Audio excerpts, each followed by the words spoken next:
Yep, so my name is Edwin. I'm going to talk about crowdsourcing, particularly from a machine learning and data analysis perspective. And yeah, so I used to work at Twitter, so if you're going to tweet about this talk, I highly encourage you to use hashtag human-powered-ML right at the bottom of the slide. And so just a little bit about me. I'm currently a quant at Google, where I work on user and video modeling at YouTube. And I used to work on ads at Twitter, where I also did a lot of crowdsourcing.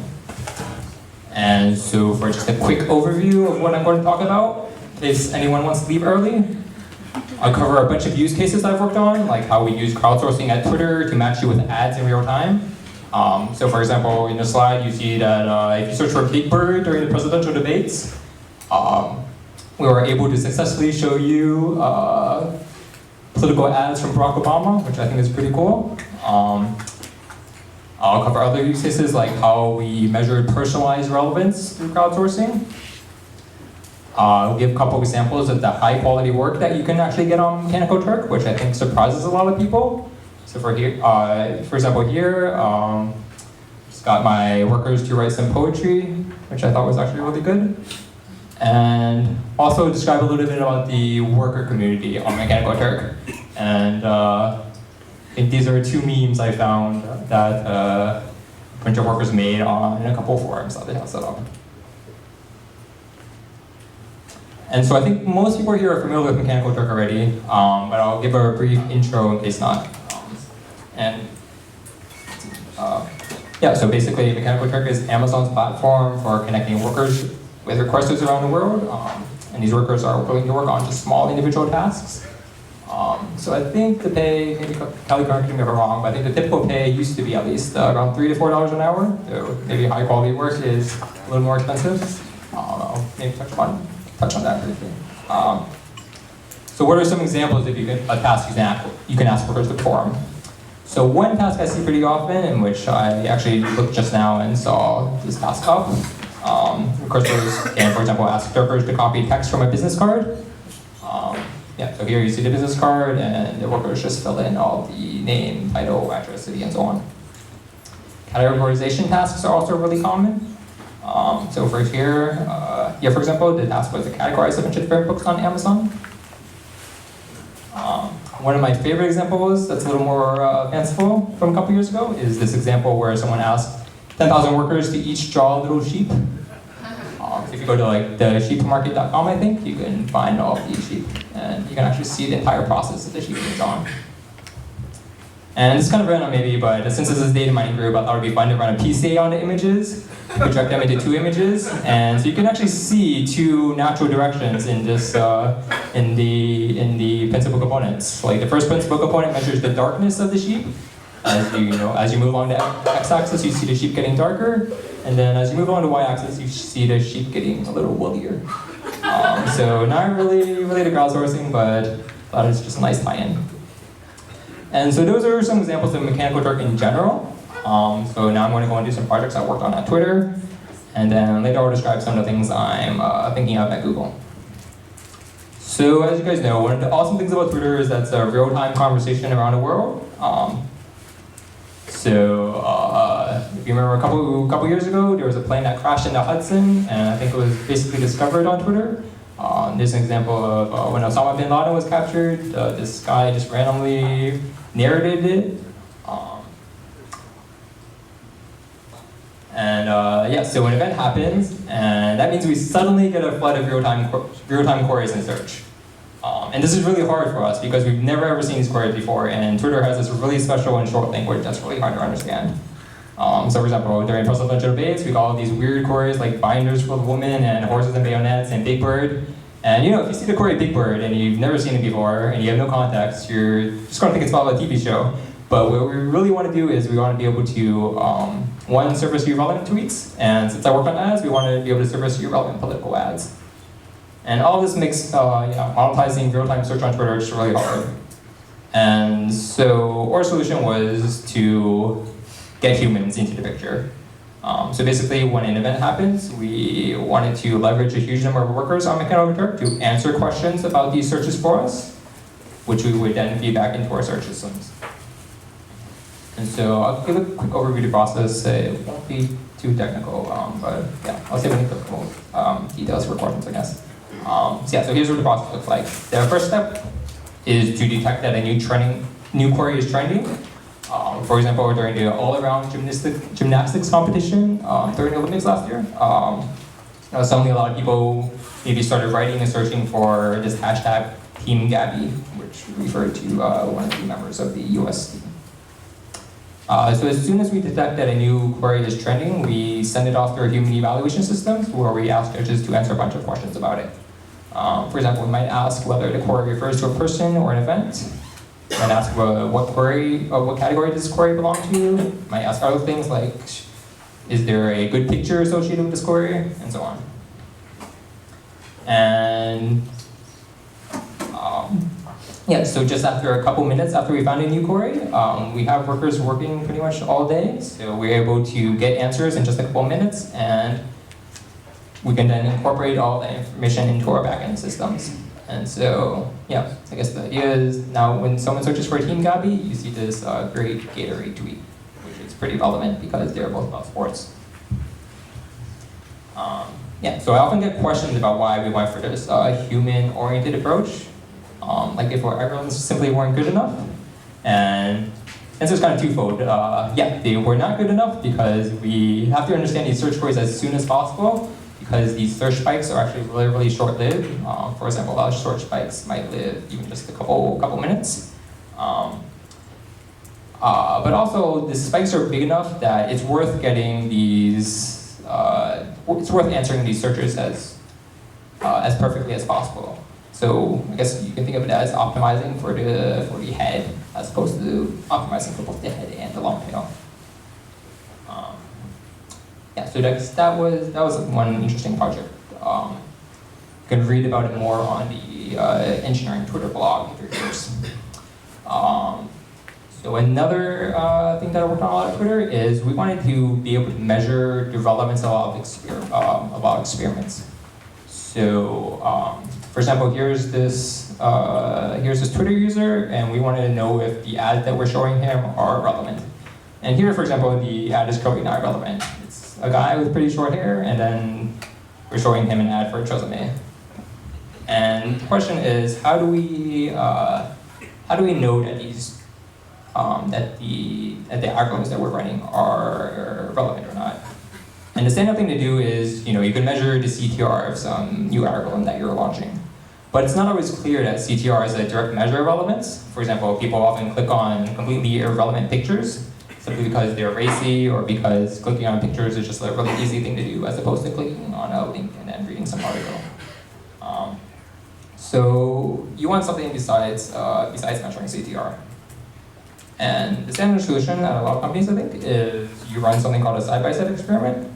So in the case of Twitter, for example, you would pick 2 tweets from a control experiment and your new experiment, and you ask judges which tweet is more relevant. So we would show judges this user. We would ask them to go investigate the user, like see what tweets they wrote recently, see who they're following, see who is following them, see what's written in their bio, like visit their webpage and so on. And then we would ask them which of the 2 tweets was more relevant. So the left one could have been more relevant, the right tweet could have been more relevant, or they could have been about the same. And there are, I guess, a bunch of applications, or a lot of things you can do with these judgments. So one kind of easy thing to do is for every experiment, you simply generate a relevance score based on the judgments. If the control tweet was better, you can say that was a score of -1. If your new algorithm was better, you can say that was a score of +1. And basically, you can just generate an overall relevance score. And then if you're, basically you can decide to launch the experiment if your score was neutral, or you actually increase the relevance score, or you can decide to kill the experiment if it turned out they didn't decrease the relevance too much. Another thing you can do is you can actually train a relevance model on these judgments. So as before, you probably had some machine learning model running on your logs to build a CTR model. Similarly, you can just use these judgments to train a relevance model. So kind of just an orthogonal approach. You can also do a lot of data analysis with these judgments. So for example, you can see whether You can take all the judgments that, take all the tweets that judges rate positive, and you can see whether it actually correlates highly with CTR. And another fun thing you can do is just, you can find a lot of examples where your experiment is performing poorly. So for example, on Twitter, a lot of people working on ads don't often see ads themselves because we maintain a pretty high quality bar for ads. So you would see at most one ad per day, and even that was pretty rare. So it provides a nice way of like looking at a lot of examples to see where your algorithm was performing poorly. I guess for example of that, I often ask my judges to explain their judgments. So in the topic explanation, I guess some young teenage female saw 2 tweets, a business tweet, and a tweet asking her to donate to some Queen Elizabeth fund. And the judge simply provided this nice explanation. And the idea is like, then we could search all these explanations for like keywords like female to see how, or ads were performing on female users, or searching for like age-related terms to see how our ads were performing on different ages, and that just gives a kind of a nice, intuitive, better understanding of how our different algorithms are performing. And I thought that the bottom explanation was actually really funny and really thoughtful in some sense. So basically, the Twitter user that some judge was trying to predict turned out to be a pimp, and they were shown an American Express tweet. And so the judge kind of went on this somewhat philosophical debate about whether a pimp was a businessman or not, and so whether an American Express would actually be a good, relevant tweet for him. So you can see that from these explanations that I actually have a really high quality workforce. And so I'll go a little bit into that now. So the way I built my trusted workforce was that I spent a lot of time in the beginning just finding a lot of workers I trusted and were able to write really well. So all my workers were native English speakers working in the US, all really educated.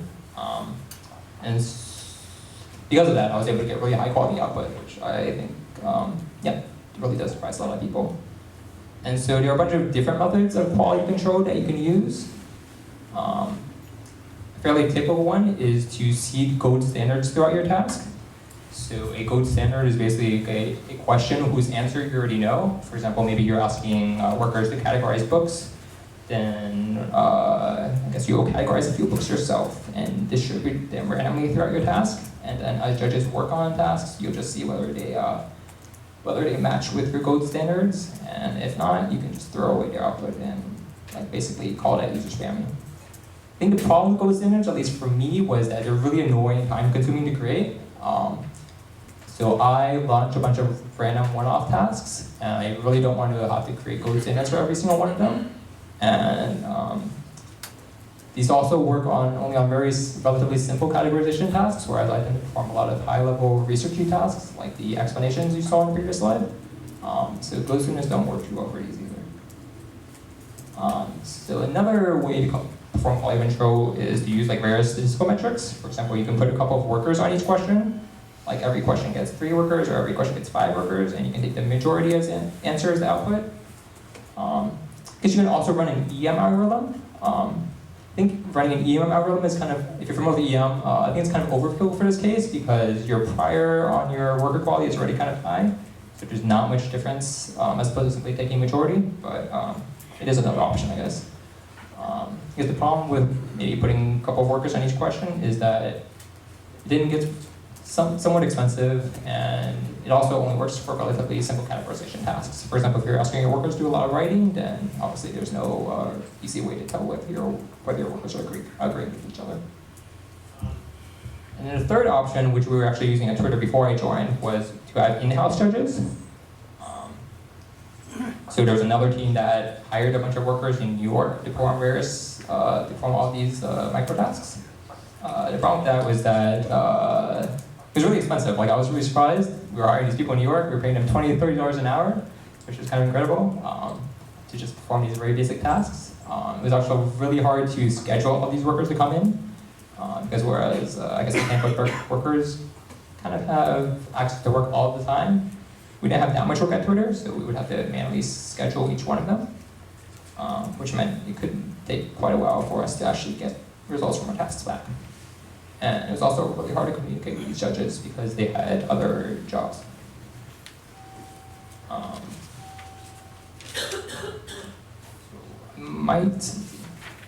So I guess I'll just talk a little bit more about some of the advantages of these high quality workers.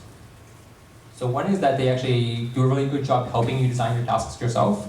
For example, I often run categorization tasks, but it's not really clear what categories that I want. For example, if I'm trying to categorize a bunch of videos on YouTube, I can make a standard set of categories like music, sports, cats, and so on. But it's not clear that unless I look at a couple hundred videos myself, it's not clear that I'm going to capture the full set of categories. So one thing that my workers do really well is that as soon as I launch a categorization task, they'll be able to suggest new categories for me. Another great thing is that the workers are not limited in 9 to 5, unlike in-house judges. And so I, for example, tend to work at pretty much random hours throughout the night. And because they're not limited in 9 to 5, it means I can easily launch a task with a couple thousand questions at 3 a.m. And by the time I wake up in the morning, it'll be completely done. So that just helps me iterate a lot faster. And yeah, just experiment a lot more. It's also really easy to communicate with my workers. So there are 2 forums set up that I highly encourage you to check out. They're called Twitter Nation and Cloud Me Baby. And these, so a lot of the best workers go through these forums, and the questions often pose questions, the workers provide feedback, and so on.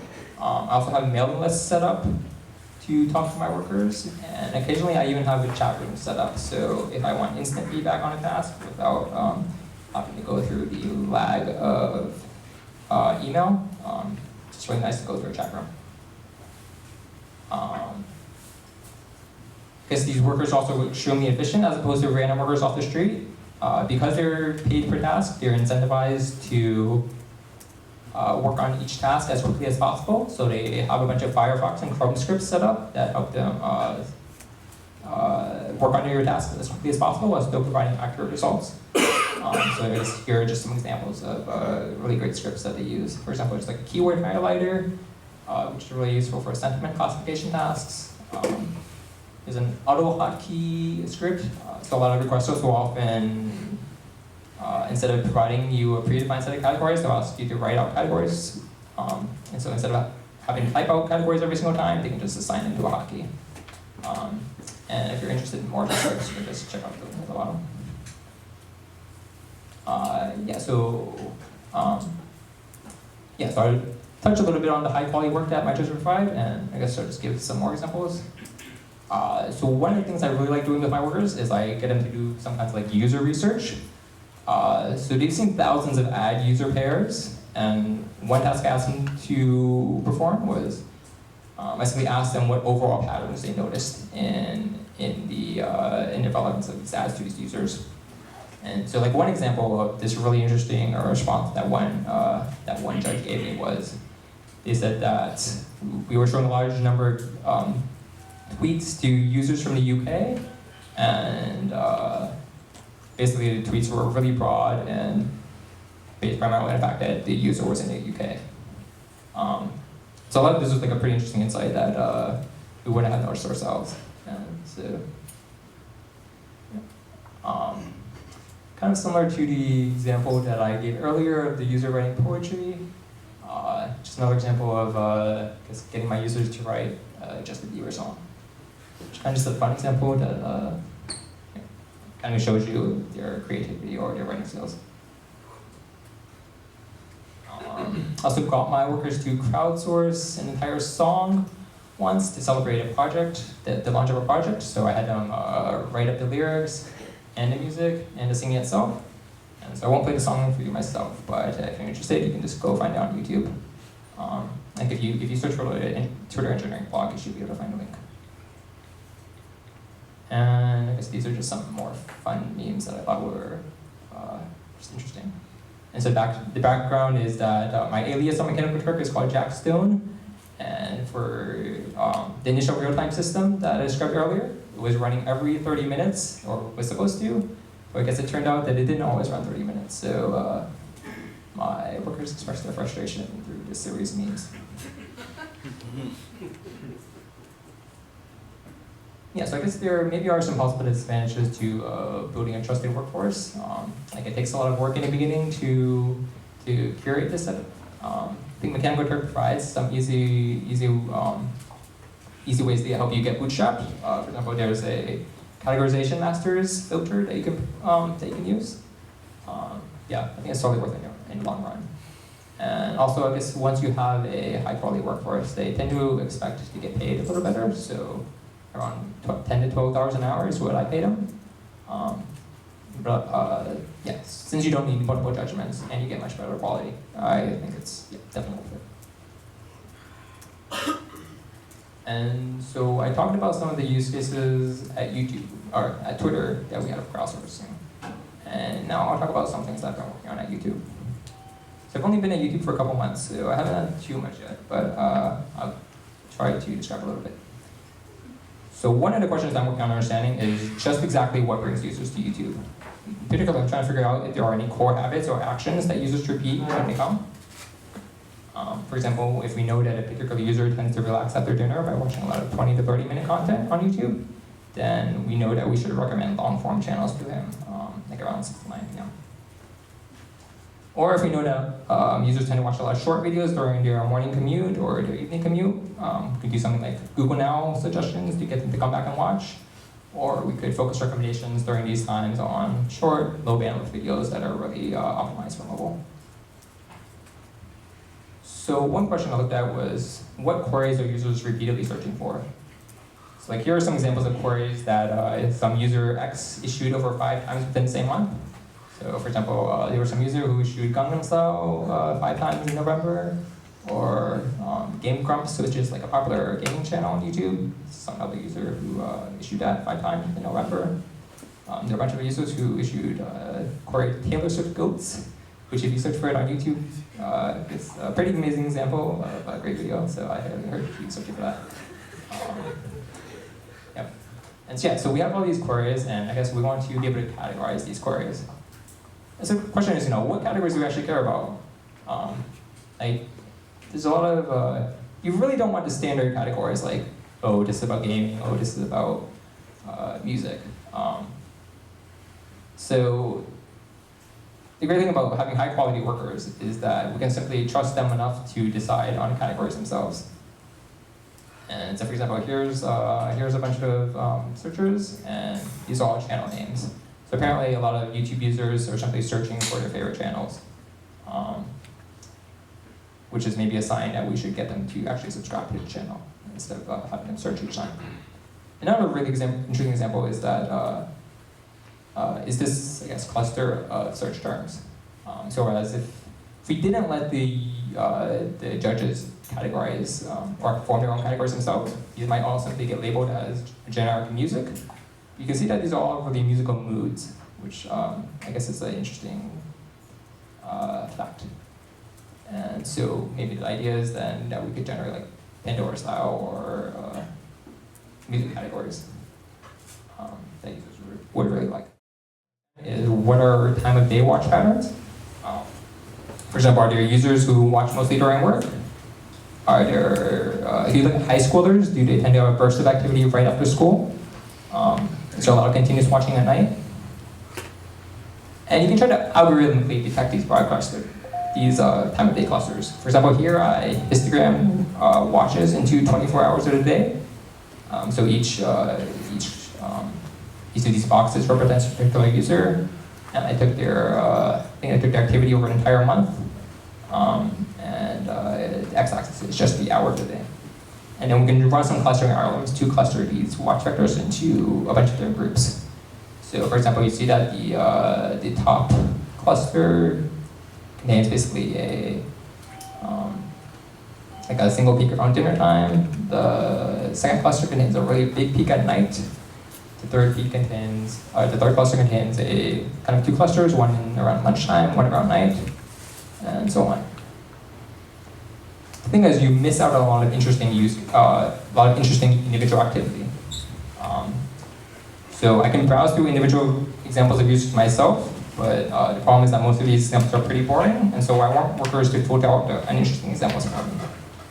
So I guess I can't show you, unfortunately, these interesting users, but I guess you have things like there will be clusters of users who watch a lot of spiritual content in the morning, and then a lot of entertainment at night.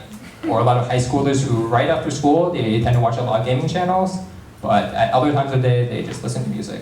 And so I think those are just like really interesting habits. And so basically you can show judges something, this might be hard to see, but it's basically each column represents a day, and each row represents one of the 24 hours in a day. And you can just show this to a bunch of judges and ask them to describe it. And so if you look closely, you can see that this appears to be a user who starts watching YouTube as soon as he wakes up, a little bit randomly throughout the day, and then a lot of heavy activity right after the workday. And yeah, so you can ask judges to describe these and basically show them enough of these, and they'll start forming their own clusters themselves. So basically, kind of a human-generated clustering algorithm. Here's another example. This appears to be a user who watches content a lot earlier on the weekends, which are the last 2 rows in the data.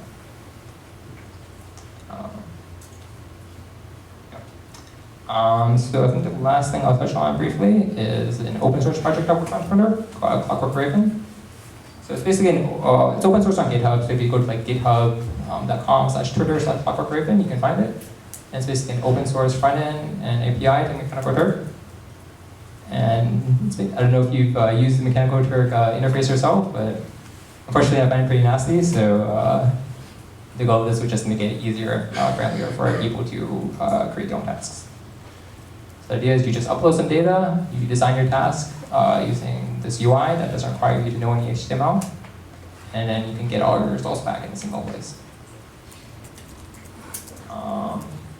Yeah, so I think that's pretty much all I had. Here are some links that people might be interested in.